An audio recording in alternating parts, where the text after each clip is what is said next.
Our top story, Portland City Council's quest to decide what to do with an extra $20 million continued today. That money discovered late last year in unspent housing funds. Jake Holter joins us live at Portland City Hall with what sounds like a huge discussion on this. Jake. Yeah, that's right, Tim. So the councilors from District 1 introduced an amendment detailing how they think this money should be allocated. But yeah, it sparked hours of discussion on the dais. It would be imperative to invest this money now in keeping Portlanders who are housed.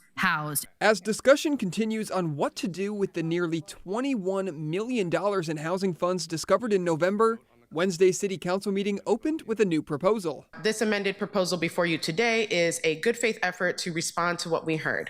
It seeks to balance the urgent need for immediate renter supports with housing priorities raised by other council members. That proposal includes rent assistance, eviction protection, down payment assistance, and affordable housing development. These investments will put shovels in the ground quickly, delivering housing, jobs, and private investment.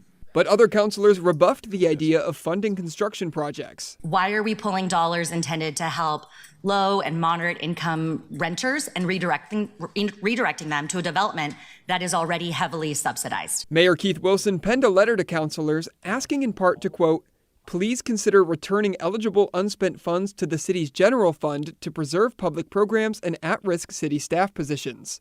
It comes as the city faces a $50+ million budget shortfall next fiscal year. But a deputy city attorney said today sending the money to the general fund is legally complicated. The reason the money can't go into the general fund is because the rental registration is a fee and there are legal limitations on the use of a fee. The fact that the city can do something to help prevent more folks from becoming homeless and help people get into housing and is considering putting that money somewhere else is inhumane.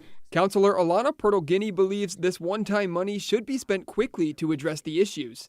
I cannot support a slow trickle over 3 years. If the Housing Bureau can't spend it all in the next 4 months by the time this goes into effect, that's a good problem. Let's give them the carryover, but let's have them spend it like it's an emergency. And councilors approved the Avalos-Dunphy-Smith amendment, but the item has been continued until next week, where more amendments will be voted on. Tim? All right, we'll see what happens. Jake, thanks.